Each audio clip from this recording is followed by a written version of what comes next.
Nick Ercolano is the owner and creator of BDGE Media, the first fantasy football lifestyle media brand.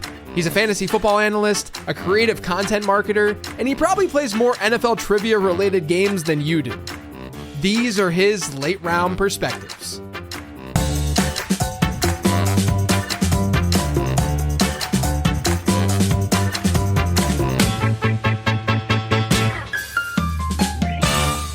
Hey guys, two things before getting into this week's interview. First, I know this podcast feed doesn't always have swearing in it, but there is some of that language in this episode. If you're listening with young kids, you don't want them to hear it, hit pause, come back later. Second, remember to check out Underdog Fantasy. You can play tons of best ball contests over there right now, and you can do so with a very special offer. Just head to underdogfantasy.com or download the app. Sign up with promo code LATEROUND, that's one word, and then make a deposit. When you do, you'll get a deposit bonus offer as well as a free late round draft guide that'll get delivered to your email inbox on July 1st when it drops. That's underdogfantasy.com, promo code late round. Now back to the show. I am so excited for this cold open. When I saw it on the show sheet, I was immediately like, man, when I see a good creative idea, I always want to steal it. You know, it's just where my mind goes. And I feel like I want to take this from now on. So the cold opening is probably one of my favorite things I've done in a podcast episode.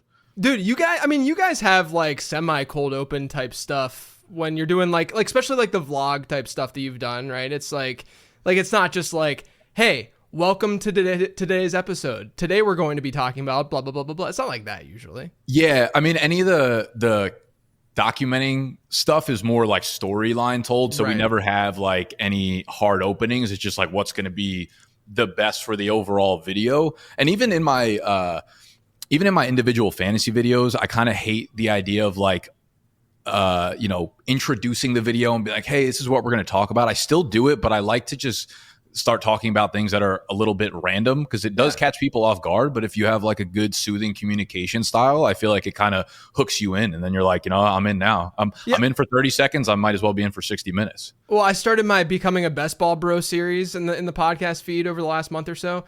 And on the show earlier this week that dropped, I introed it. The cold open was me talking about the movie Homeward Bound. So like, there's no better intro and grabber than talking about a movie from the early 90s that everyone forgot about, you know?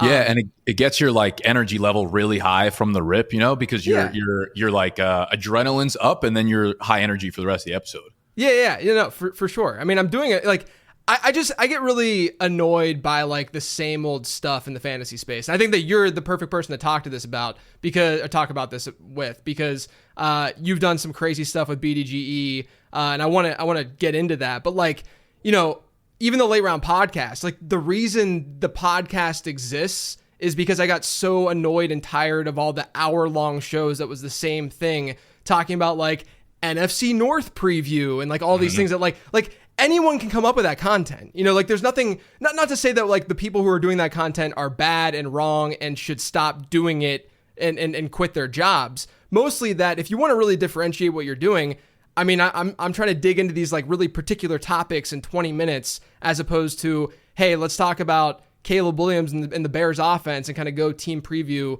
by team preview. But you guys at BDGE, man, I want to get into this a little bit because I feel like you're probably the least, and don't take this the wrong way, you're the least Twitter person that I brought onto late round perspectives so far, right? Like yes. You understand, back whenever I started doing the fantasy stuff, this was back in like 2011, right? And Twitter was really like the vehicle and the platform for a lot of sports discussion. And like, if you wanted to build a brand, especially an individual brand, you were on Twitter and that's really where you wanted your follower counts to be up. But obviously things have changed, things have shifted, and you've focused your energy and your efforts on things like YouTube. You guys are big on TikTok as well. But give me sort of like the start to now of BDGE in case people are within the Twitter bubble, which I think does exist a lot in the fantasy football world.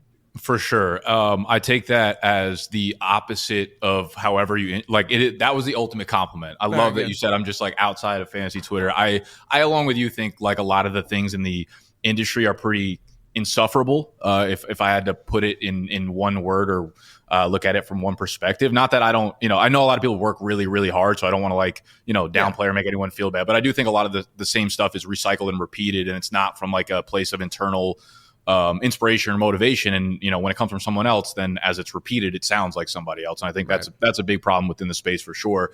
BDG started. I don't really know how to say when it started, because right now, I mean, we are much more running as like a real operation and a business, and there's a team here and some structure behind it.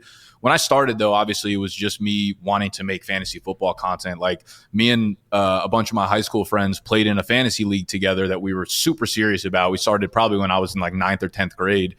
And I kept winning like 4 out of the first 5 years. I kept winning, and I was like, man, I'm like kind of good at this thing, and I want to teach people how to get better at it. And it was just like a very genuine, like raw passion for it, raw passion to teach people things that I thought I knew. Now, I started blogging right away because at the time, like you said, people came up in the industry when I was that age. They were either podcasting, and it was probably even before that, but mostly like Twitter and blogging. And I was like, okay, that's probably what I have to do, I guess, if I want to break through, because the people that I'm watching, that's what they're doing, right? Like, I have to go and do that kind of thing. I realized really quickly, like, I dislike writing. I really, really strongly don't like writing. It's just not how I express myself well. So immediately I figured out, like, I like being on camera. I like recording, whether it's audio or video. It's like where I feel comfortable. It's where I feel like my best version of myself, that I could really talk to the world and like get my message out there. So really quickly I pivoted over to YouTube, right? I started making videos, and I was like, where can I put videos? And naturally, like, YouTube was the place to do it at the time. And, for the most part still is. Obviously there are a lot of changes along the way, but to me, it wasn't like any sort of like savvy business decision. It was just like, I want to make videos. This is where I could put them on, right? I didn't know where else to put them. So I did that. I didn't take it like too seriously at first. Again, it was just more of like a side thing that I liked doing. And it was something I was super passionate about. The more I did it, though, the more organic traction I saw coming over to what I was doing. And I wasn't like promoting it. I wasn't like showing my friends and family like, hey, I'm doing this thing, can you share it? I was just happy to do it. And I was scared to put myself out there. I didn't actually want to share it with other people, to be, quite honest, because it's a vulnerable thing when you're starting to make content and putting yourself out there.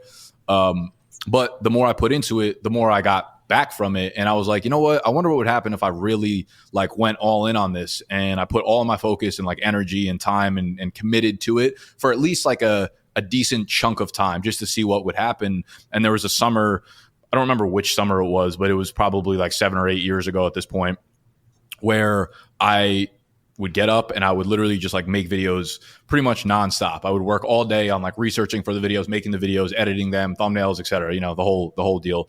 And I did that for like 4 or 5 months straight. And in that time period, things like, I don't want to say they like blew up, but relative to where I was like, okay, there's like real traction here. Yeah. So there's something in the market telling me that there's like a demand for this. So once I saw that, I was like, all right, this could be kind of like my North Star of what I'm working on, for the rest of my life kind of thing. But at the time I still needed to, I was young. I was like 21, 22, kind of just coming out of college. So I needed to like work and get a job, but I was doing this anytime I had like side time, whether it was at lunch during my actual job or like after I got home commuting, whatever. And I just kept kind of building it up year over year until I got to a point where I was at work, but I would spend like all of my time in the kitchen area, like on my laptop, working on my own shit. Whether it was tinkering the menu on the website or doing research for the next video kind of thing. I'm sitting there and I'm like, I'm not making enough money to just like leave my job. But if I could leave and like do something from this job and make a little bit of money and like kind of make the two worlds meet, that would, like, I'm wasting my time here. They're wasting my time. I'm wasting their time. Like, it doesn't really make sense. So I ended up leaving that job pretty soon after that. And I was in like the social media world as it relates to like my full-time job. And I had learned some skills that were pretty new in the world. It was just like paid traffic for social. So like running Facebook ads, Instagram ads, Twitter ads, and things like that. And this was back in, again, like 2014, 2015, I want to say. So it was new, and I was able to like pick up some freelance gigs, e-commerce and other like local businesses that were near me, like physically. And I made some money doing that. And I continued to do the content stuff on the side until it eventually just like collided. And I was making enough money from the content through either selling my own draft guide or affiliates, working with like the underdogs and those types of companies, And then as the years kind of passed by, I've unsuccessfully and successfully tried to scale it, brought team members on. We have other creators here now, and we have video editors and producers and people that do different things and work on the tech stuff. So we've tried to scale over the 6 or 7 year period, and we have an office here in New York. And a lot of that is because like when I left my last corporate job, it gets lonely really, really quickly. I'm an independent person, but as soon as I was like not around anybody for long periods of time, you're kind of like, fuck, I kind of miss the human interaction, the team development here. So I've kind of been like working reverse engineering my way back into an office, but just on my own terms. And it's taken, I don't want to take any credit away from anyone that's helped me build this, but obviously that was like a 5, 6, 7, 8 year grind to get back to where we are working like every day. So fast forward to today, we're a brand that makes a ton of sports content, obviously a lot of NFL related, fantasy football, a lot of trivia stuff, a lot of behind the business, like vlog, documenting type of stuff. So I think it's all equally important to us, but realistically, I think we're just an expression of passion from the people that are inside the office. Yeah, I mean, I remember whenever I first was introduced to what you guys were doing and you and I started talking a little bit. We've been talking for a few years now, but like, when I was introduced to it, I was like, man, it's crazy that there isn't really this kind of vibe in the space where, you don't really have just like, I don't want to call it barstooly because it's not, necessary, but like you understand the assignment of having personalities, having, right. Like voices within what you're doing as opposed to just another byline on a website. And I think that's what's really separated you guys from, what other people are doing within the space. Not only are you doing really creative content and fun content and different types of content, but also like you're focusing on the right things to focus on. Like you're focusing on, I'm assuming that's all been something that you've thought about and something that's that you have strived to do as opposed to just like, oh yeah, I just walked into this person who can, like be decent in front of a camera and be a good personality. Yeah. I mean, it's a reflection of a lot of people in here that have consumed the content and then wanted to be a part of it. And I so strongly believe that like just the way media works and social media in itself, that over, the next decade or whatever, I think a lot of great companies are going to be built. But I actually think the ones that really like stand out are the ones that have like your content has to be great, right? Because that becomes distribution. Your product has to be great because that's what people are going to pay for if it's a good experience for them. But I think there's this element of documentation to it, the story behind what you're actually doing and being able to be vulnerable and relate to people needs to be told through content. And that's how you hit that next tier of greatness realistically. And I also think there is, I don't want to say I'm like calculated about it, but it's always just felt very right for me. So it might look calculated from the outside, but it always felt like documenting and showcasing this stuff was the right thing to do. And what it's also given us the advantage of is like when you make that other type of content, when you feel like you need to express yourself about something other than football, it feels like a natural platform for that. Because I do think, especially in this industry, you can get very, very, very burnt out from talking about the same thing day over day over day over week over month over year. Yep. And if you don't eventually develop a different outlet, like I think most people in our industry probably need to look for another outlet based on the amount of work we do in this space, that could be really detrimental to you as a creator. And as individual creators like yourself and I am, like we always need to be innovating and invigorating our own content.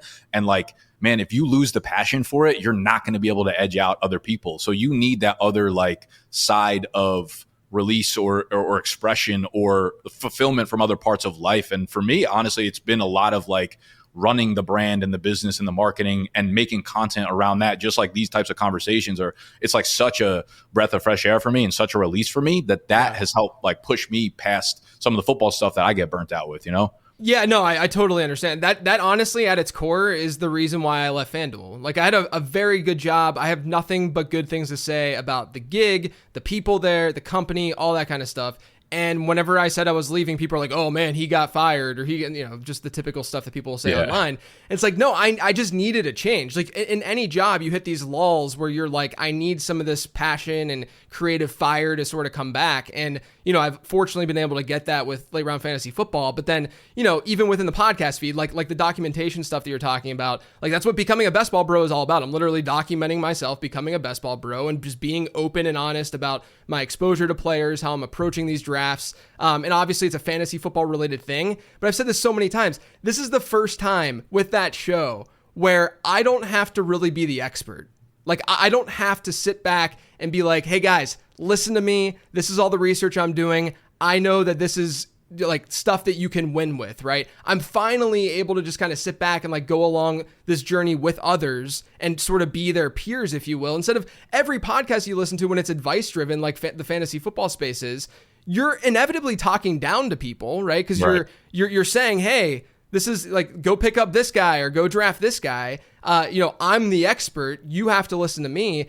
And it does get draining, man. Like it's a lot whenever that's not, also it's difficult if that's like not really your personality. Like I don't really enjoy like telling people what to do or anything like that. It's more so I just love fantasy football and I love researching this stuff and I want to get my voice out there. But it's been nice to sort of have that change of pace a little bit with becoming a best ball bro.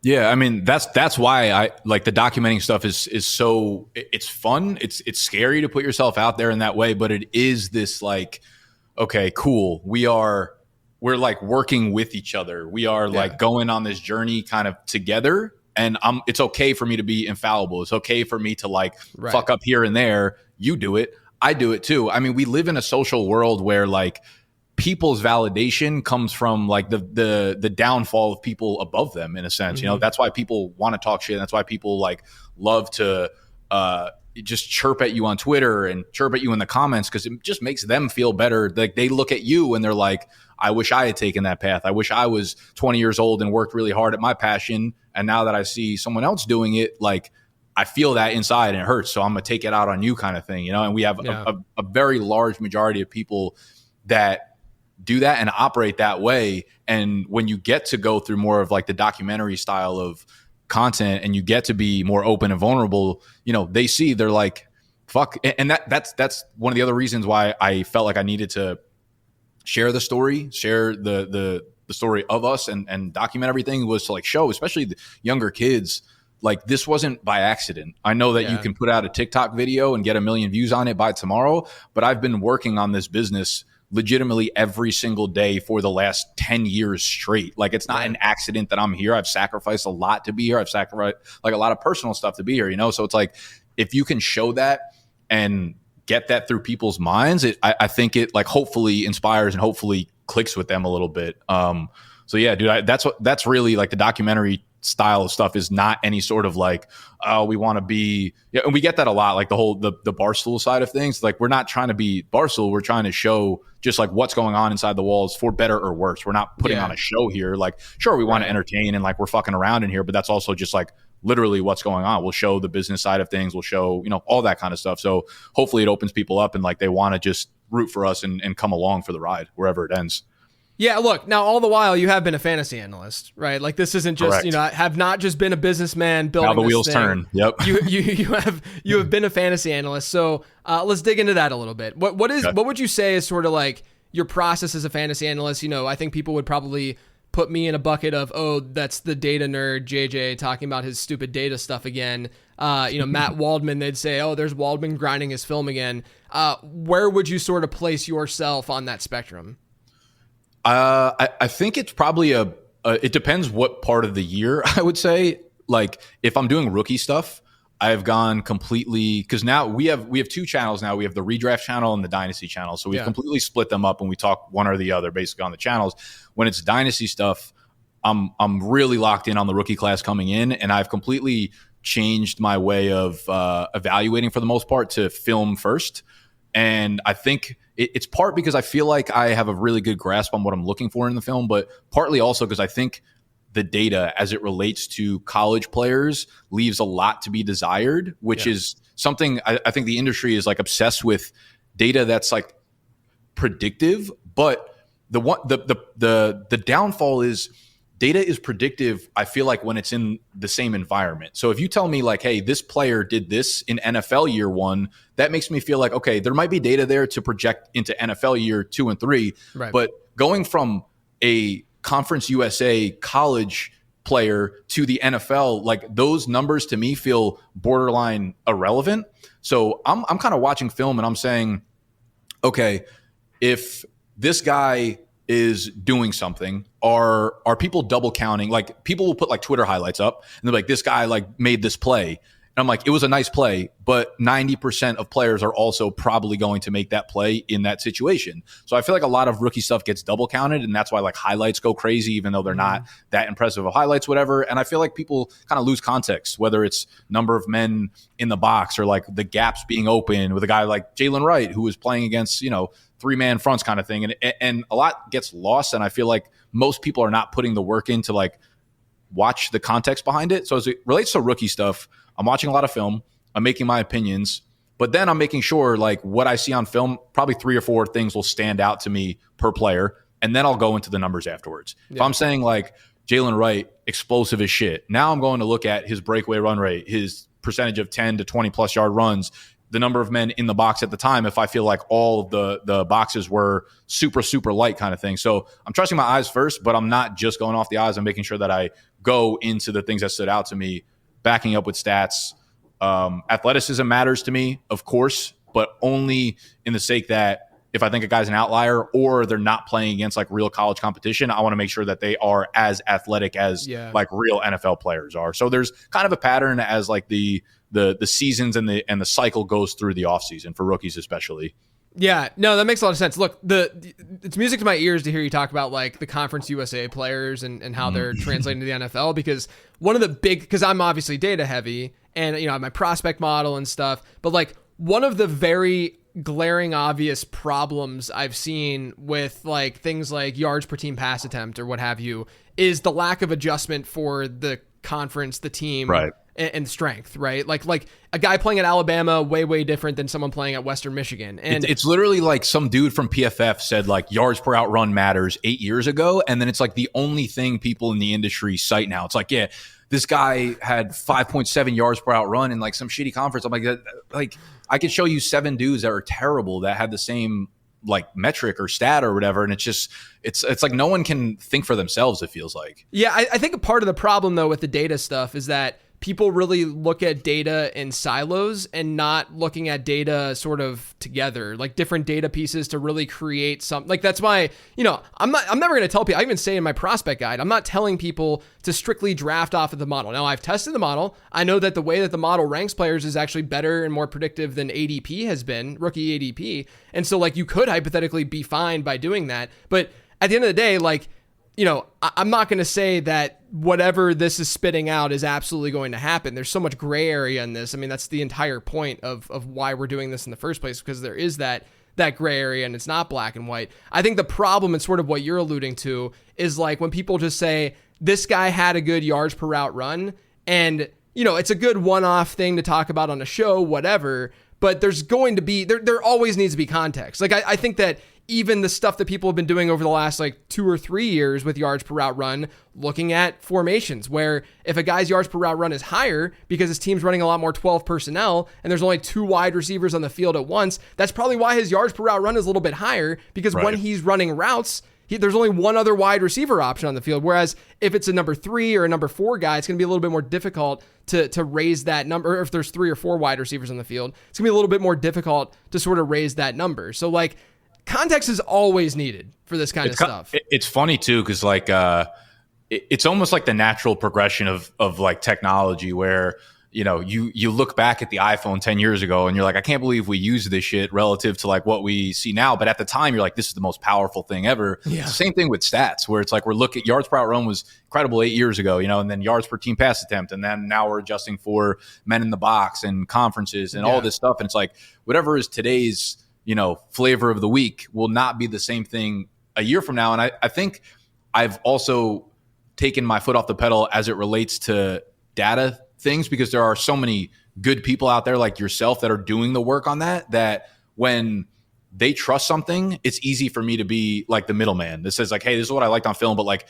here are some really good numbers that either contradict what I said, so think for yourself, or that back up what I'm talking about with a ton of context behind it. So I think a lot of people within the space, like yourself, you're very data driven, and I think people come and they trust numbers. Some people might come to me because they feel like I am a good mix of film and data, and maybe just are comfortable with my communication style. Like they can kind of sit there and just watch me for 20, 25, 30 minutes and feel like I kind of told them a story or something like that. You know what I mean? So I think there's mixes and fits for everybody in the space realistically. And I try not to like force myself into any of those boxes. Yeah.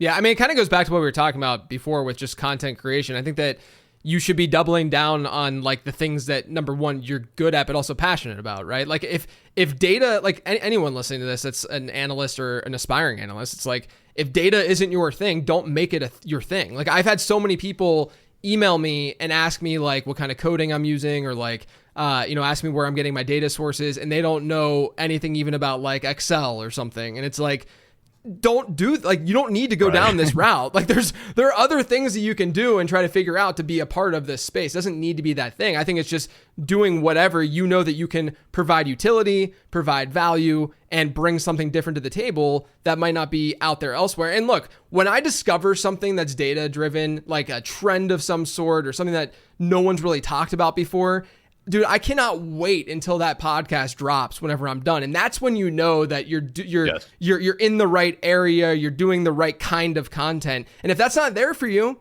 you shouldn't be doing it that way. Yes. And that was like on the show sheet you sent over, you're like, what's one piece of advice you would give content creators, you know, looking to improve in the fantasy space? And I think in today's world, like if you're just starting out as a creator, or even in your the first couple of years, you are so overwhelmed by the amount of things that you're supposed to do. Like you're supposed to be on YouTube, and you're supposed to have a podcast, and you're supposed to have a TikTok, and you're supposed to be data driven and watch film.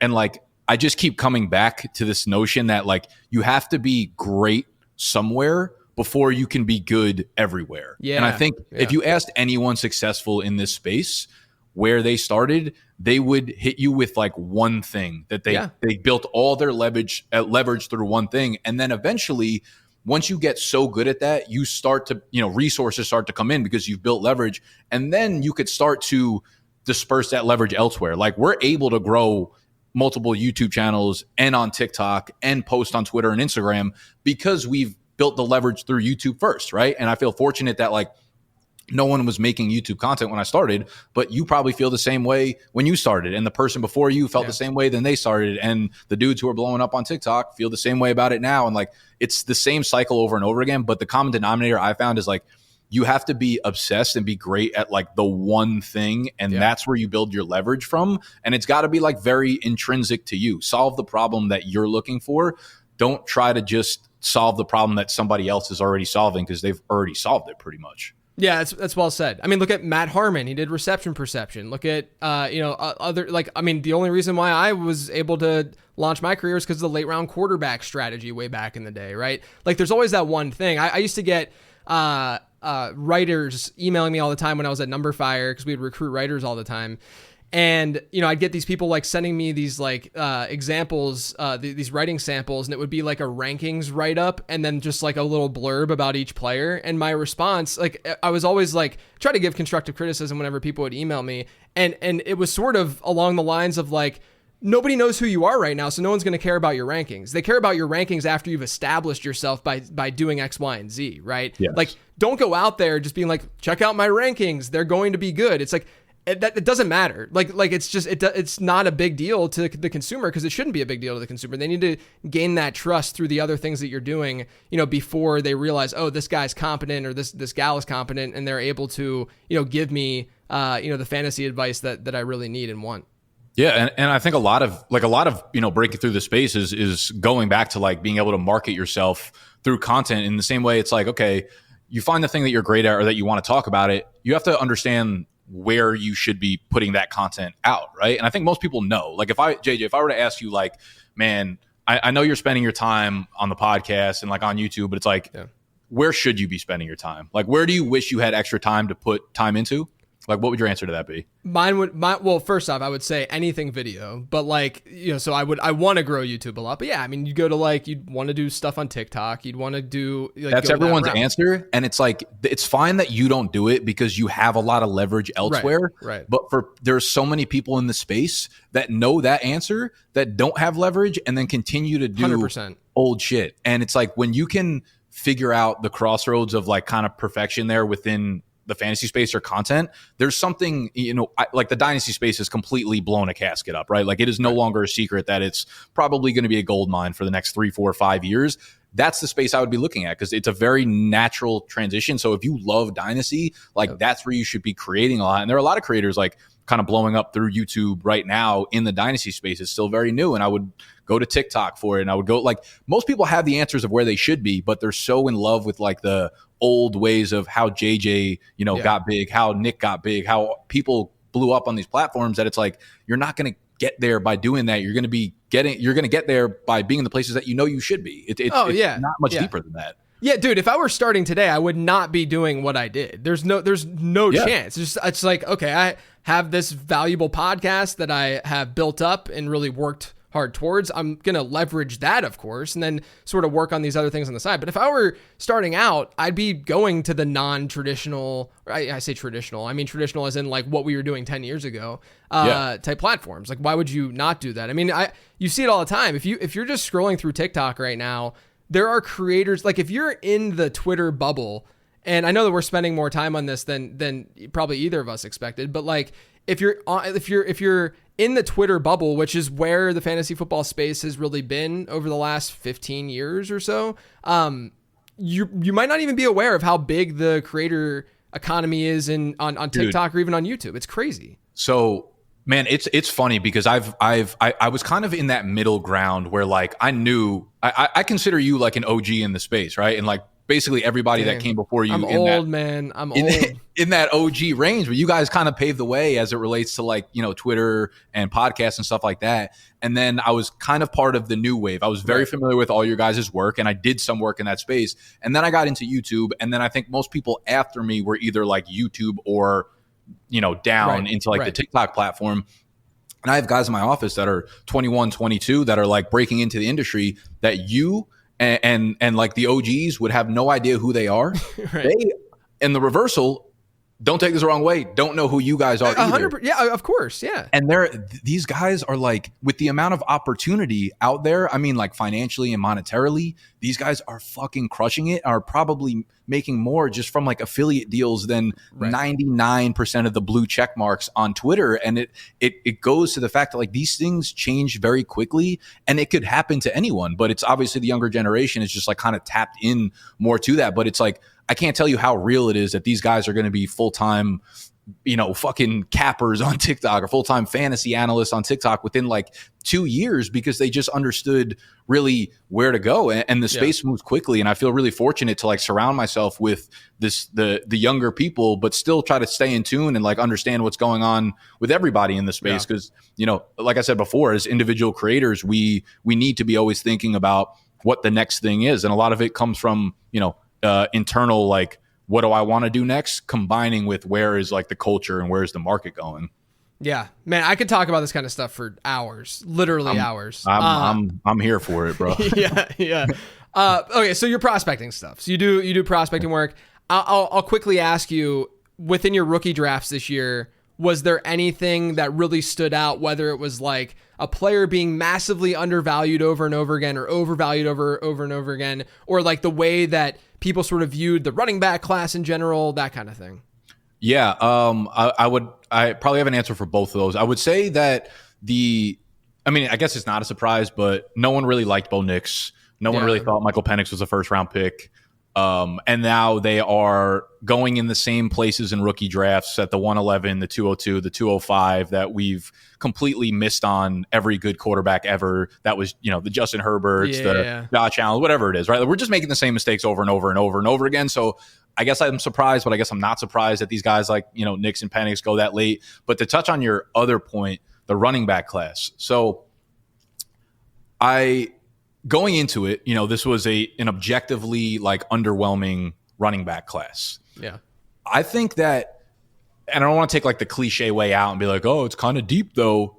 I wouldn't say it's like deep, but I do think this class has a handful of dudes like Marshawn Lloyd and Trey Benson and Jalen Wright and even probably like the Isaac Garendo that have they're so similar to like DeAndre Swift or a Miles Sanders, where they have this like crazy upside of athleticism mixed with like kind of terrible vision. Like they miss holes all the time and they don't know how to read the offensive line and the leverage from their linemen often. But that makes for like really interesting fantasy prospects where they might be like the RB32 next year. But I wouldn't be surprised if you told me any of those four guys had top 6 fantasy upside because they're so explosive. And it's like if they're in the right situation where we've seen that from Swift, where he's great when he's great and he's bad when he's bad. Miles Sanders is great when he's great and he's really bad when he's bad. And I think I think we have a large class of those guys who I think could legitimately have like an RB5 finish and then an RB35 finish the next year. Yeah, no, I like that take a lot. I also think that, the lack of just like blue chip running backs in this class is a huge reason why it has the perception that it does. Whereas like, I think Jonathan Brooks could be really, really good. And if not for the ACL, he would have probably been considered more of a blue, like in my prospect model, I've said this plenty on the show, but in my prospect model, like he literally ranked from a prospecting standpoint right next to like Kenneth Walker and Javonte Williams. Like he was that good of a prospect, like according to the stuff that I'm looking at. And so, I think that if he didn't have the ACL, I think literally that one player could change perception completely of how this running back class just looked entering the season, entering the NFL. And so, if he ends up hitting, then all of a sudden we'll look back and we'll be like, oh man, yeah, this actually wasn't that bad of a class, even with just that one guy. Yeah, it's like you could tell the story so easily. Brooks is so much fun as a prospect. He was the first running back that I watched film on, and I was like, I don't think there's going to be a back that I like better in this class. Like immediately, he looks like Aaron Jones. He's smooth. He's a good cutter. And what I not like, I guess, but the ACL is not a huge concern for me because he's so young. He's just 20 years old. Right. So by the time he's 2 years removed from the ACL, he's 22, and I don't really have a concern. The backfield will be entirely his by that point. But like, is anyone going to be surprised when Trey Benson's the starter in Arizona next year when James Conner is gone? No, there's like very clear path for all of these running backs to play really, really well. And because they have like insane athleticism pretty much across the board in this class, it shouldn't be a surprise when they do hit. I think a lot of classes are like, oh, they're deep here, but like they're not great prospects for the most part across the board. We just like them, right? And a lot of it goes back to just there's so many people on Dynasty Twitter that like eventually you're going to come across 5 threads about this 4th round running back and this 6th round running back that, you're going to have 3,000 people on Twitter that love that guy because of the threads they come across. And then it just becomes like everyone just fucking yelling at each other into the void. And I don't know, it's a mess. Yeah, no, I feel you. Are there any sleepers in this class that you're really into? I'm trying to think about how like deep. It's weird because when you're so close to it, it feels like any name you say is like a cop out. You're like, I know. That's not a sleeper because everyone knows it. I love Javon Baker out in New England. He was one of my favorite wide receivers, great possession guy. I think he goes into an offense that has like a ton of opportunity there, obviously, to be a player. Tyrone Tracy is really cool out there in New York. He was, a wide receiver that just really didn't get his run. They finally put him at running back. He's a little bit of like a Debo build. Explosive. 5'11", 6 foot, 215, really, really athletic. And obviously as a wide receiver, he can catch the ball. So he's got that three down skill set with like very little competition in front of him, Devin Singletary. And then I kind of touched on Isaac Garendo. He was a dude that I had no idea who he was prior to the combine. And then he blew away the combine. And then I was like, all right, I guess I got to watch this guy. And I was I was expecting to see like a kind of an awful running back that was just really athletic. Yeah. I was really surprised by his tape. I thought he was like a very good running back. I thought he understood like his offensive lineman. I thought he understood how to hit holes and use leverage and understood when to use the burst and the athleticism he had. So I'm actually like super excited to see if he can win that RB2 role in San Francisco. Yeah, he got I thought Pacheco was a little bit better of a prospect, like the numbers and stuff that I'm looking at, but he got a Pacheco comp for me. Like that makes sense. It was still it's like in that sort of grouping in that archetype for sure. Hell yeah. Let's shift our focus a little bit to redraft. I saw that you dropped a video on some of the players that you're avoiding. I think that it's going to be good to have sort of the altering perspective on this. I'm not necessarily There's one guy I definitely want to dig into because I'm much higher than you are on him. The other two, I think, I totally get. So let's just go through three guys that I thought were the most intriguing, the most interesting that you brought up. Let's start with Drake London. You see him as a player to avoid right now. I'm assuming that you're sort of working off of underdog drafts and best ball. But I mean, that's really like all we can work off of at this point of the offseason. But tell me what it is about London. Yeah, where do you think? I mean, in underdog, his price is insane. It's like the 201, 202 if you want to take him there. Where do you think? And obviously, at this time in the year, the only place to really draft where you're getting any sort of real inkling of what the season is going to be like. Come August, come early September, like where do you think Drake London is going to be going in like friends and family leagues, or even like maybe a little bit of a step up from that? I think that probably the end of the second would be more realistic and into the third. My thing though with London's ADP is, well, number one, we obviously know that underdog's wide receiver heavy and people are going to lose it over wide receivers. But like round two, I don't know how you feel about it. Round two just kind of sucks this year. Like it's like tough. You get into round two and you're like, man, why is there a rookie wide receiver sitting here? And you're like, oh, it's because there's just so many. And like even right now as we're drafting, there's like that like queasiness with like going with one of the San Francisco wide receivers, even because what if one of them, leaves and all of a sudden your stacks are blown up and that guy's not going to probably perform as well on a team that's not for San Francisco. Or you look at Chris Olave and you're like, yeah, he's solid, but is the upside, is he going to be a top 5 wide receiver? And then you look at, Marvin Harrison obviously being, a rookie, and then the running backs that are there, you can poke holes in the arguments for both of them because they have mobile quarterbacks, Jonathan Taylor and Saquon Barkley. And so you're just kind of like, looking at the landscape, like I've gotten a ton of like Jalen Waddle, for instance, because it's just an easy, safe, the target share is going to be there. His numbers last year were actually really, really good. They were actually better than 2022 on like a per route run basis and like all that. And so it's like, I'm just going to go with that route. But I think that's a lot of the reason why Drake London is where he's at. It's just that it's easy to call him out because he's sort of at the top of that tier, right? Like that's sort of probably, I'm assuming, part of like the logic for you with him. Yeah, I mean it's twofold. It's one that like a month ago he was at the 212, which it's a totally different conversation when you're talking about a delta of 10 picks within a 24 pick period. Right. Percentage wise, that's a massive gap. Obviously, I'm a Falcons fan, and I'm trying not to be biased. I'm trying not to be biased here, but like we are just paper champions right now. And I think there are a lot of reasons to be pessimistic about this team. I think a lot of things need to break right for Drake London to return what value you're passing up on at the 201.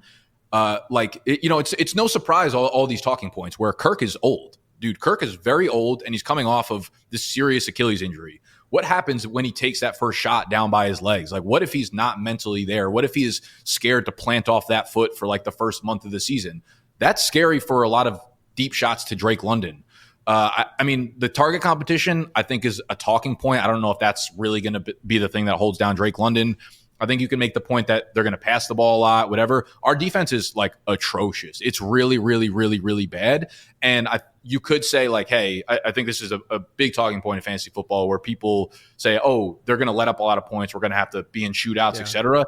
The other side of that sword is also when you let up a lot of points, the other team is on the field for a very, very long time. And their time of possession is very high. So when you do get the ball back, if you go 3 and out, that's a lot of time now that they get the ball back. You know what I mean? I just have a lot of pessimism around the Atlanta Falcons. We've been down the road before. Bijan can have an all-pro season. What if Kyle Pitts bounces back with like 1,200 yards? Is there enough upside to kind of go around in that offense, man? New coaching staff. There's like a lot of changes, and it all needs to go right for Drake London to return value at 201. I almost feel like the London thing is almost identical to Garrett Wilson right now. Is it not? Like it's an old quarterback coming off an Achilles, an elite running back sitting back there. I think the one thing that probably would favor Wilson in a projection / why Wilson is going ahead of London, which happens in pretty much, like 98% of drafts probably, is the Kyle Pitts factor. Like there's no Kyle Pitts. There's no like potential stud sitting in that New York offense like there is with Pitts. Would that be like the differentiator for you? Yeah, I mean that's definitely a part of it. I also think like, and I don't want to go too much into like the eye test and be like, oh, he looks better. Garrett Wilson kind of pops off on the screen. London has his plays for sure. Wilson looks like a young Stephon Diggs. And the other thing that like you can't not look at is the fact that Garrett Wilson had 170 targets last year, which is that's like that. Those are crazy numbers, right? Drake London is topping out. We've seen it. He's topping out with like 110 targets, obviously with Arthur Smith, new quarterback, all that kind of stuff. But like Garrett Wilson's regression is 155 targets, where Drake London's huge progression is 130, 140. Maybe they're more valuable. Similar. I just think we've seen a little bit more from Wilson. We've seen a little bit more of what we're going to need in terms of like yards after the catch. I think he's a little bit better of a route runner. I think he can make plays on his own, and that entire passing offense is going to funnel through him. We've seen Aaron Rodgers, like when he dials in on his one, the one is like a real alpha one. Yeah. So I think if you get a little bit of sprinkle, but I'm equally concerned. Like I don't have faith. Going into last year, I was super skeptical about the Jets offense altogether. You know, whatever happened with Rodgers, but prior to that, like they were the paper champions, right? They were on paper. They were going to the Super Bowl. That feels a lot like what the Falcons are going through right now, and I just have a lot of pessimism about it. Yeah, I mean, I think it just goes to show what you're talking about, where it's just like this, like there's just not that many, there aren't that many concrete players like at the end of the first and into the second and throughout the second. And I think that the Wilson and London thing is just a really good example of like, we're going to have to just do a little projecting this year to feel at least moderately comfortable getting these guys. Like right now, like I'm fine with London. I'm fine with Wilson. You have your take on London, which is totally understandable. I understand that range of outcome with him and seeing, the downside. Another player that you had on that list was Xavier Worthy, rookie stepping in though to a situation that's kind of intriguing. You get Kansas City, Patrick Mahomes. They finally have sort of this vertical threat, and Kansas City, massive touchdown regression candidates just in terms of like their total touchdown score. They're going to probably score 10 plus more touchdowns this year than they did last year, more than likely. So what is it about Worthy and his price that just has you avoiding him? I feel like we just keep trying to play this game with the KC wide receivers, and it's not usually a product of like, oh, it's Patrick Mahomes, a wide receiver has to do it. In almost all situations when we try to do this, it's, oh, Aaron Rodgers is, he just doesn't pass to his tight end. When he has a tight end, like maybe, you know what I mean? We try to like play through these loopholes. Xavier Worthy, for me, the reason I don't like him, it's not obviously the Kansas City situation is about as pristine as you can get. Didn't love him as a prospect. Like when I watched the Texas film, that was probably one of the most fun films for me to watch because you have Xavier Worthy, you have Adonai Mitchell. And I watched Adonai and I was like, I love this dude. Like I thought he was so good. And I look at his numbers and I'm like, this is going to be a fun one because I know all of Dynasty Twitter is going to hate his ass. Everyone's going to hate him. I look at Xavier Worthy's freshman numbers and I'm like, they're all going to love him. Like this is going to be the great debate of this offseason. Yeah. I couldn't be more on Adonai. I couldn't be more off Xavier Worthy. Yeah. Just from like, he's one of those dudes where broke out as a freshman and didn't really improve his numbers afterwards. And I think we see that often with really athletic players. Like you're a freshman coming onto the scene with 4.21 speed. You're going to catch your opponents by surprise. What happens when you rely so heavily on athleticism is like you stop to progress your other parts of your game. You're so heavily reliant on that stuff. And when you don't progress year over year, like that's eventually going to catch up to you. And I feel like a lot of that happened with Xavier Worthy. And what's funny too is like for so many years we talked about like if Xavier Worthy came out the year before Devontae Smith, he would be like 165 pounds, right? Like no one even really mentions his weight anymore or his size about how that's like an outlier if he hits. He's also like so small.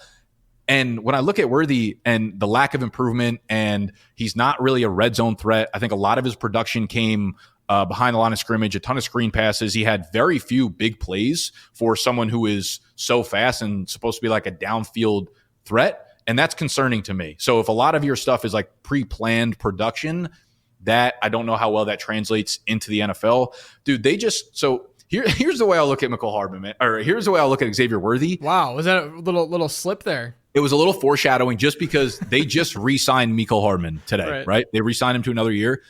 It would not surprise me at all. And I'm not saying this like for clicks or hyperbole.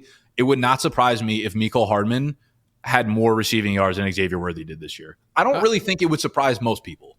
Yeah. I like that. We're gonna have to grab that and put that at the front of the episode on YouTube. I felt that. That felt like TikTok energy coming out of me as soon as I fucking said it. But I meant that with like everything in my soul, because I feel like McColl's going to go for 613 and Xavier Worthy's going to have 594 yards, and Hollywood's going to have 840 yards, and it's just going to be a mess with like no consistency. I don't love him as a prospect, and the situation of him being with Mahomes is overhyped because like Mahomes just doesn't turn everybody into a superhero. He just has had superheroes around him, right? Like he didn't turn Tyreek Hill into Hill. Look, if this comes down to you didn't like the dude as a prospect, right?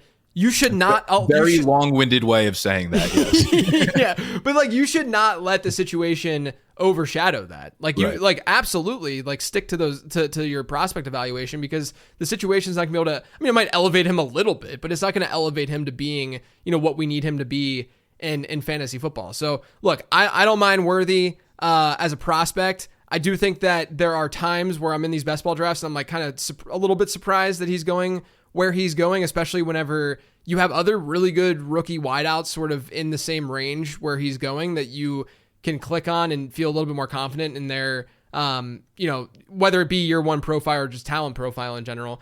I get it if you're stacking, all that kind of stuff. So I'm not like for or against Worthy, but I do think it was interesting that you had him on your list. The last guy I want to talk about though is the one that I do disagree with. Like more, with the other two it was just like, yeah, I get it. But Jaden Daniels was on your list, and let me just say, I think that you're the only fantasy analyst that has come out and said that you're low on Jaden Daniels this year. Because I feel like every other analyst that I've seen on the streets, the Twitter streets, have been relatively high on him. And look, there's reason for it. I can get into some of that, but I want to hear your anti-Daniels take. He's going like QB 11-ish, QB 12-ish right now. And that seems expensive to be very high for you. Yeah. Yeah, it feels expensive. I'll just start off by saying I think I'd rather like die than actively choose a quarterback in a Cliff Kingsbury offense again. I have very little faith in him being able to run a smooth ship over there. So I do not like the coaching staff coming in. I thought we saw that play itself out in Arizona, where everything became gimmicky. They could not run a successful offense as soon as things started to fall apart a little bit. And when I think about Washington over the last couple of years, I think it's easy to have talked yourself into being like, oh, they have a pretty good weapon group. I don't think you can really say that anymore. They have their true alpha in Terry McLaurin. Behind him, Curtis Samuel is gone. Yeah. You have Jahan Dotson, but Jahan Dotson was about as bad as it gets last year. And if he is the player that he was last year, you have very little on that offense behind Terry McLaurin. So, if I'm looking at a quarterback where I'm saying, I'm one injury away from having arguably, a bottom 3, a bottom 5 receiving group in the NFL, I'm a little bit worried about that. I think the obvious thing with Daniels and his upside is his rushing. Right. And I don't want to try to predict he runs a lot, so he's going to get hit a lot. But he's going to get hit a lot because he runs more than the average quarterback, along with the fact that this Washington offensive line allowed almost 4 sacks a game last year. It was only the Giants allowed more sacks to their quarterbacks all last season. And it's not like they fixed up their entire offensive line. It's not like they add a lot of firepower to this offense. So I think you very rarely find a rookie quarterback going into a situation where the weapons are below average and he's going to see a ton of pressure immediately out of the gate, where that sets up for success. And I get it, in underdog where you are able to have other quarterbacks rotate into your lineup in one QB leagues where you shoot for upside because you could just drop them and pick somebody else up. Yeah. I'm pretty much okay with that because, if you're getting 15, 16, 17 games out of Daniels, he's probably going to scoot for, 600, 5, 6, 7, right, whatever the case may be. And that'll be good to give you blow up weekly games. I play in a lot of super flex leagues, and I just feel like he becomes really risky to me in those formats. So I just really worry about the situation, not as much as him as a prospect necessarily, but I think we're one thing happening away from it being bottom of the league type of situation, and rookies very rarely survive that. It's gonna be really interesting to see where he goes in Superflex, redraft, because and not best ball format, managed league, because like you said, realistically, if he holds on to the QB 11-ish price tag, which I think he definitely will. Like, I doubt that he's going to get over like a Kyler, and probably not going to get over a Love and Dak. But he might, just based on the hype and the rushing, like those last two guys. Like, there's a possibility, but it's like, why would you go after? Why would you draft him over Kyler when Kyler is literally going to give you the same rushing production and not be a rookie, right? And be in a better environment and stuff like that. The one thing that I will say too with Daniels, and I've written him up as being someone. Kyler to me is like the easy click when you're looking at like a non-elite. If you have a good counterpoint for this, I'd love to hear it, because I didn't realize I didn't realize I had a strong take on Jaden Daniels, but when I saw the QB 11-12 price tag, I was like, man, I got him down at probably like QB 18, 19. I'm really far off where the industry is. And I think a lot of it is like you're seeing best ball players become like year-round lifestyle NFL consumers. So you have rookie drafts and dynasty drafts immediately just converging into best ball. So I would be surprised if Jaden actually doesn't drop down significantly, but like I'm very open to hearing the other side of the argument. Yeah, I think the other side is literally rushing. Yeah. It's quite literally rushing. If you look at, I always look at quarterbacks in terms of their passing points per game and then their rushing points per game. Okay. Since 2011, we've had 35 quarterbacks where the passer threw it 300 or more times. That's just a threshold to say he was the starter for his team. Gotcha. And then he ran the ball he ran the ball for 5 or more rushing fantasy points per game. So 35 quarterbacks, right? It's not a guarantee that Daniels gets there, right? But I do think that he is a more prolific runner than the majority of guys that have come out. Sure. I think we should feel confident that of the guys, in this class and such, that we should feel good about Jaden Daniels being a relatively decent mobile quarterback. If you look at then those 35 quarterbacks, the lowest number of fantasy points scored per game of those 35 is 17.3. And that was from Josh Allen during his rookie season, where we know his passing numbers just were not there at all, right? And so I think that there is a floor to Daniels. Now, I do think that people might be taking the ceiling a little bit too far with Daniels, because if you look at this sample and you look at like the rookies, there's only 2 I think that were part of the group, which was Josh Allen and Kyler Murray, and they were still both under 18 fantasy points, right? Where the chance that Daniels is indeed like this excellent passer year one, I don't think is very high, but I do understand the notion of shooting for upside. What if he is that guy, right? Like what if Daniels is the dude who can post 3,500 yards passing, which is relatively modest, and then 20 to 25 passing touchdowns with strong rushing production, then all of a sudden he's like a locked-in QB1 in fantasy if he's able to do something like that, right? And then my other thing to you, my other, like, not really argument, but like, sort of like talking about the Drake London to Garrett Wilson thing. I think this one's even more drastic. Like, are you looking at Anthony Richardson the same way? Because I'm like unbelievably higher on him for no reason. But here's the thing. I think Richardson, like you talking about your lack of faith in Cliff Kingsbury, I would say that the Richardson thing is like, you got Shane Steichen. You have these weapons that really play their role particularly well. Like their AD Mitchell pick. I didn't even, I wasn't like in love with Mitchell as a prospect, but if you can't recognize the fit with what they need, like it's very obvious, right? I'm not going to say you don't know ball, but like it's a very obvious fit. And then you have Jonathan Taylor back there. Like you have this like really good environment for him. But at the same time, like, and I'm not saying this is your argument, but if someone is questioning Jaden Daniels because of lack of experience, look at Anthony Richardson. You know what I mean? Yeah. And he's going in round 5 versus going in round 10 or whatever with Jaden Daniels. I've thought about that quite a bit as I'm like doing my rankings and just looking around consensus and seeing Anthony Richardson just like shoot up boards despite playing like 3 games last year and kind of like almost proving people right, where it's like he moves too much, he's going to get hurt, and then he moved too much and he got hurt, and now we're like, yes, that's what we wanted. I'm like, I don't know. He just looked so fun playing, and I guess, I don't know. In my mind, you see Jaden Daniels and you think he's a little bit slimmer, and he's as fast and probably almost as good of an athlete, not pound for pound, obviously, as Richardson, but it's much easier to come to the conclusion like Richardson's a gladiator, he's Cam, but they're going to do the same thing on the field. So it doesn't actually make sense. But I think the Indy situation makes me feel a lot better. That is my thing with Jaden Daniels, where it's like he could throw for 3,500, 24 touchdowns, run for 600. I have such little faith in that happening, not because of him, but because of like Washington having the infrastructure around him to allow him to do that. So that's why I'm more betting against Washington as a team than I am Jaden Daniels as a player. Yeah, no, it makes sense. It makes sense. And I do think, like I said, I do think that like I can see the upside case, which is why I'm still cool with Daniels and drafting Dan. Like I think that it's absolutely good and fine to get him at QB 11 because I can see that upside case. But I do think there are people in the space that are taking that upside case a little bit too far because of what we've seen historically with rookie quarterbacks, even when they have been, mobile quarterbacks. One guy that you seem to also be a little bit lower on is Rachaad White. I started the offseason, like in May, whenever I look at ADP and compare to projections, it's sort of like the starting point for me.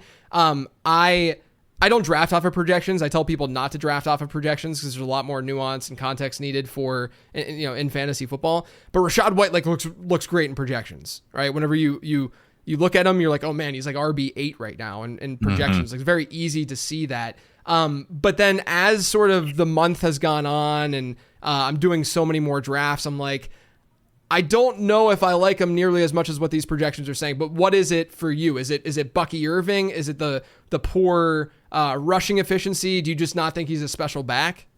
It's the poor. Okay, so as I'm thinking through this question, as I saw, us talking about it in the future, I'm like, man, I don't have. It's like I've learned this lesson so many times. I'm not someone who does projections, and I think they would probably help me if I did.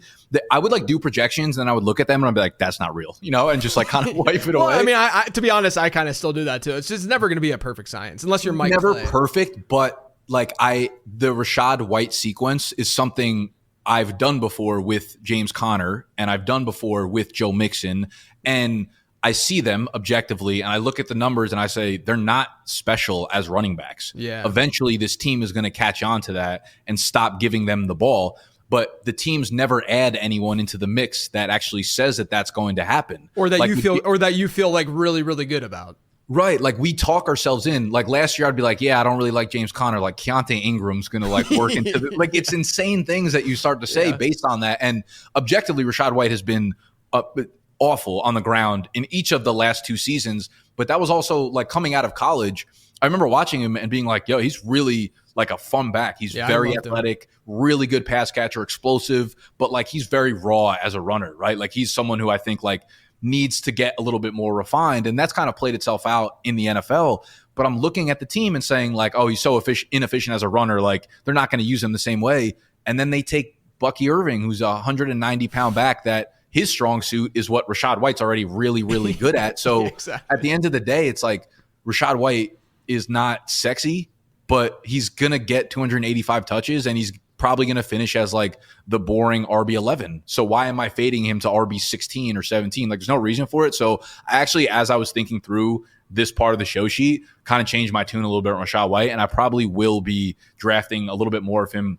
Like you can get Rachaad White at the same spots you can get like Xavier Worthy. And I'm like, dude, I really think Xavier Worthy is going to go for 700 yards this year. And I'm like, Rachaad White in a bad situation or like at worst, it's probably going to give you $1,000, maybe 1,100 and like 7 touchdowns. So I think I'm like overthinking some of these backs where the team, they're not telling you that they're moving on from this guy, right? James Conner, you can feel okay about being like, I don't like James Conner anymore because they finally added Trey Benson. And It's like, that's not the case, in my opinion, for a day 3 undersized running back to move into Rachaad White. So realistically, I just made the case for Rachaad White. I guess I'm back in, baby. Look at that. My take has been, what if this year's Rachaad White is Rachaad White? Probably the case. I felt a lot more confident like a month ago. I'm not going to lie, because I started doing more and more like running back dead zone research and stuff. And, he doesn't not check some boxes, but again, like we don't want to draft running backs, especially in this area of the draft, typically where the answer is, well, who else is going to touch the ball? Because that has burned people. Look at Mike Davis with Cordero Patterson. There's examples upon example of that. But I personally, like, I don't think White is like I don't think he's a Mike Davis back, right? Like I don't think he's as bad as Mike Davis. He's not fully replaceable, no way. Right. And like at the very least, like his receiving numbers have actually been pretty good, and his receiving ability, we knew that coming in. Like the crazy thing with Bucky Irving, and look, anything can come to fruition and happen. We know that. Like Bucky Irving might take over the backfield for all we know. Like who knows what's going to actually go down. But realistically, like Rachaad White's receiving profile entering the NFL was better than Bucky Irving's, in my opinion. And so like why, and then all he's done is been a pretty solid receiver in the NFL. So why would we assume that that's just going to go away because Bucky Irving's there? And then it comes down to, okay, maybe Irving is a change of pace guy on the ground, which totally understand that. And I think that Irving's, sort of like maybe didn't get enough credit as a runner a little bit because of size and stuff. Maybe I didn't really like Irving that much as a prospect. I didn't either. I'm trying to look at the bull case here for Bucky Irving. I'm so out on Bucky Irving. do a little justice. He's like, it reminds me of like Kenneth Gainwell a little bit, where like when he was coming out, he was so good as a receiver that we just wanted to push that love into the running part of his game when it wasn't really there. And I feel the same way about Bucky, where I'm like, I could objectively, he's going to catch passes and he's really good at doing that. Had they drafted like Blake Corum, who I think is a very good early down back, who has great vision and he's very stable and like you can trust him to not fuck up on first and second down. I'm like, that's a good pairing with Rachaad White, where I might be a little bit scared that his carries get like chopped down in half. That didn't happen. They like drafted the guy that I'm like least worried about because he's just so redundant to Rachaad White. Yeah, no, I get it. I'm trying to do my best to not be, because again, this is the kind of like trap-ish player that we've seen in the past. But I think that like there are other players like this that are probably more of traps, in my opinion, from like an archetype standpoint and like a dead zone, like a Zamir White or something like that. Not to say of course it can go in a lot of different directions, like I've been saying, but it's like that's a situation where at least you look at like an Alexander Madison behind him and you're like, I don't think he's that special, but I don't know how much more special Zamir White is than Alexander Madison. I was just about to say, going off of your quote before, like this year's Alexander Madison is probably Zamir White. It's like it's staring at us right in the face, and it's going to be so obvious when we look back on it. Yeah. Speaking of backfields, and this is a more ambiguous one. I love ambiguous backfields. I've been attacking them for years, talking about them for years on the show.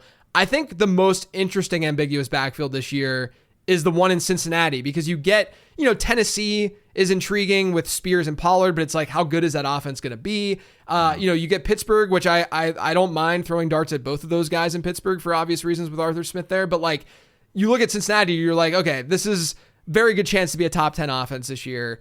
And then they have these running backs with Joe Mixon gone, where everything's up for grabs. You have these running backs who really haven't proven anything. So how are you sort of attacking that backfield? Yeah, I mean, this is, I would agree, it's probably the most intriguing backfield that is so difficult to figure out. And I think one of the like the funnier things that I've noticed is like Buffalo, like, okay, they had Zach Moss, Devin Singletary, who didn't do anything while they were there, or at least like hit no upside. It's true. As soon as they moved, like Zach Moss went crazy in Indy last year. Devin Singletary, I feel like didn't get his flowers for the games that he had. Like he was great for Houston in like 4 or 5 games. I'm like, what were they doing in Buffalo all those years? And they couldn't figure it out until James Cook. So I'm looking at these backs and I'm like, maybe they're a little bit better than we're giving them credit for. Maybe Zach Moss is okay. I remember liking him coming out as a prospect. He was like a great tackle breaker. He's got the size, obviously. And I mean, the intriguing part is, of course, Joe Mixon not being there. Joe Mixon's role was so like prolific in his 7-year tenure. The dude averaged 20 opportunities per game, like over a 7-year span, which is unheard of in today's NFL. And now you're trying to figure out like, where does that go? And I don't know if you need to figure out exactly where all the touches go, but I do think figuring out the goal line role will be the most important, because Joe Mixon's a guy who over the last 5 years, outside of the 1 year where he missed like 10 games, was a top 5 goal line back in terms of just pure volume down there. Someone's going to get him, and it's probably going to be Zach Moss, which is like where I lean in redraft. But you could tell by how the season progressed down the second half last year that they feel relatively comfortable with Chase Brown. He's obviously more explosive. He's a pretty good pass catcher, and I think he can step up and play well if given the opportunity to. But the signing of Zach Moss tells me that they probably feel like he has a very clear role as the starter. And with Mixon too, I think one of the draws was like there's a reason they always continuously worked in Giovanni Bernard and then Samaje Perine is because Joe Mixon was not a good pass blocker. I think Zach Moss is a lot better in that part of the game. So I think there might be some sneaky upside to Zach Moss there. Do I feel confident that it's gonna like play out over the course of the season? No, not at all. Zach Moss feels like in that Zamir White land, in that Alexander Madison land, where you're like, I don't know if I buy that this guy's good enough to like hold off anybody for a full year. So I actually feel okay drafting both of these guys where they're going in drafts. Like I think Zach Moss is like pick 95 or 100, and then Chase Brown's like pick 130. And I'm like, you know what? I don't mind either of these guys' value. I don't really have a strong take, but straight up, I'm going to go Moss there. Yeah, I think I agree. There's a lot of data that I've looked at that says that Chase Brown is not good. And there's a lot of data that I've looked at that says we should be targeting this kind of archetype, this guy who, second year player, pass catcher, explosive in an ambiguous backfield. Like that, those are the check. But then it's so easy in theory, and then when you got to do it, it's like fuck, man. Yeah. So I've been getting both of them as well. Obviously not on the same team, but just getting pieces of the backfield, because not only that, but like from a best ball standpoint, it shouldn't shock anyone if like one of them misses 2 weeks with like a low ankle or something like that, or a week, and then the other guy just for that week is the bell cow, and that's all you need in a playoff week to really take your team over the top. All right, I got one last question for you, Nick.